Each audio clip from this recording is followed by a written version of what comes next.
Hello, so quite a few of you were interested in knowing what equipment and software I use when I record music from home, so I just thought I'd put a little guide together. All of this I have learned from YouTube tutorials and just messing about with equipment and softwares and stuff. I'm absolutely not a professional or qualified. This is just what I use, what works for me. So yeah, let's get straight into it. So firstly, you're going to need some kind of device. I actually use a MacBook Pro with Logic installed on it, but I did save up for quite a while to be able to afford that. So before that I used an iPad with GarageBand on it, and GarageBand is great. It's free on Apple devices. I think it usually comes pre-installed. All of my videos until my most recent one, 𝗬𝗓, have been recorded using GarageBand. I didn't really use any equipment with that. I just had my guitar, my voice, and then I would just record through the built-in mic on the iPad. Maybe I did like a little bit of echoey effects onto the vocals and it turned out pretty good. Yeah, I've only just upgraded to the laptop and Logic, which is considerably better, so I would recommend getting Logic and a laptop.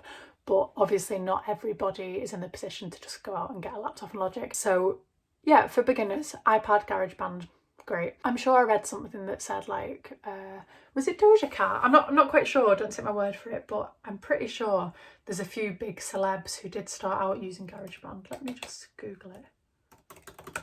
So I don't know how true this is, but it says that these performers started out and these performers used GarageBand: Steve Lacy, Grimes, Juliana Barwick, George Pringle, Justice, Rihanna and Usher. So there you go.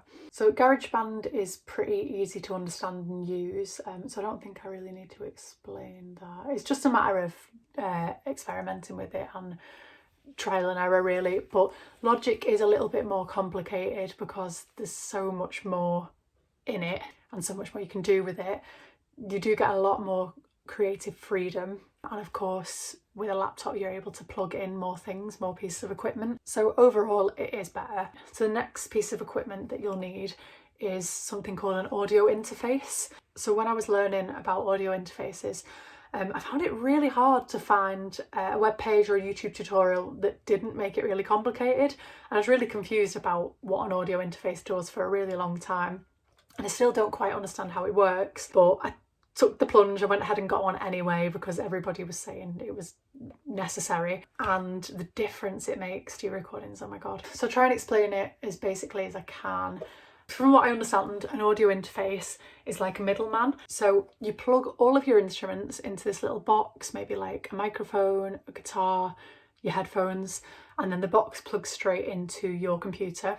And really it just allows you to record really nice clean sound. If you were recording guitar through a microphone, you might get all that background ambience, which can sometimes be nice depending on what you are recording, but generally you want everything that you're recording to be as clean as possible, so it sounds as professional as possible. And recording through a mic, you are bound to get some background noise. With this, it's all to do with signals and stuff I don't really understand, but just know that it makes everything sound a hell of a lot cleaner, and you can adjust the levels, the volumes and stuff on here like this. When you plug your headphones into there and you've got your other instruments in, you can hear what you are... What is that? Oh, sorry, just got a very important professional email. It also allows you to hear yourself back while you're playing. So if you've got your mic and your guitar in here and your headphones running through, while you are recording, you can hear yourself and hear your effects and stuff like that. I don't really know, it just makes it sound a lot better, and I would personally say that it is something you need when you are recording from home. Okay, next thing, you're gonna need a pair of headphones. Big studio cans like this are better. For one, they're just more comfortable if you're gonna be wearing them all day and recording, and I find that they have better sound quality, and they also look cool as well, like a DJ. Rock on. I'm pretty sure these ones are called audio headphones. I got them off Amazon. I think they were about 30-40 quid, but the quality is amazing. They're so good for mixing and recording, and they just plug straight into your interface, which is great. I will link all of these products in the description as well, in case I've got any of them wrong. So now on to the microphone. I did a lot of research into mics because I don't really have the kind of money to get a Shure mic, which is what everybody seems to be using. I think they're about 300, 400 quid. So I just wanted to find a slightly cheaper option that would give me high quality sound. And a lot of people recommended the Rode NT1A, which is what this is. And I'm glad they did, because the sound quality is amazing. I would definitely recommend it. A lot of Apple products do have quite good microphones built in, but when you're doing proper high quality recording, you're going to want like an external microphone. Really, oh god, my back's hurting. I'm just gonna move. Ow. This is the problem with the lockdown, isn't it? You just sat slumped over all day. Ugh. So yeah, the mic is pretty self-explanatory really. Better sound quality. Again, everything, all these pieces of equipment all just contribute towards better quality sound really. Again, I will link this mic in the description. I got it in like a little pack, so it came with this little shock mount, a pop filter, and I think what the pop filter does is just, I could be wrong, but I think what it does is stops your plosives, so like your P's, from becoming too overwhelming. It just sort of dampens them harsh sounds like p and stuff like that. I'm not using it right now, I'm just using my phone microphone to record this. It's also helpful to get a mic stand as well. Not a necessity, just easier. Makes things tidier in your bedroom. So I don't know if there is anything else really. Obviously just all your wires to plug things in. Guitar, this is not actually mine, this is one that my dad has lent me, because I've left all of my music stuff and recording stuff in Sheffield because I came home and then we got put into another lockdown, so happy days. Oh yeah, I just got these the other day as well. I think something else that is really quite necessary when you are producing music from home is to have a pair of monitor speakers. They're called Jam bookshelf speakers, I think. You don't necessarily have to get Jam ones, just a nice pair of speakers that have good bass, good levels, so when you are playing back your track that you've recorded, you can really hear all them highs and lows, and it just helps to identify what needs to be messed with really in your track. Oh, that, and they're just nice sound quality as well.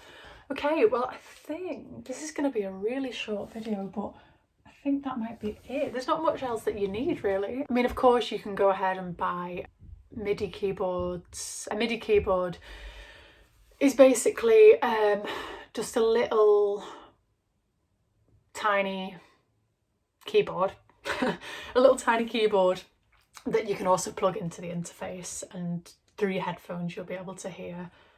I don't know, I'm bad at explaining all this kind of stuff. It just allows you to play piano basically and record it, but you can do that just using your computer keys as well, so it's not really, for me, I don't find it necessary. It probably makes it easier when you've got an actual MIDI drum kit and keys, but I can't afford it right now, so I'm just working with what I have. Like I said, I don't really know that much about music production, so I'm just a beginner myself, and I'm just sorry, I'll stop shaking this pen, it's quite annoying. Yeah, I don't really know much about music production myself, so I'm just building up this little studio slowly, and right now I just have other things that are necessary. I will probably make another video on how I record the song itself, but this one is just about the equipment that I use, so I hope it was helpful in some way. Please leave a comment and let me know what other kind of videos you'd like to see, if you want me to do any other tutorials on things, because I do want to make this channel not just music. I want to make it like a nice mixture of, I don't know, like talky videos and stuff as well, because I feel like it's nice to interact with you all. And if you enjoyed the video, again, please make sure you click subscribe, give this video a great big like, and click the little bell and turn notifications on, because that would be so helpful for me. Thank you so much. I will see you guys next time.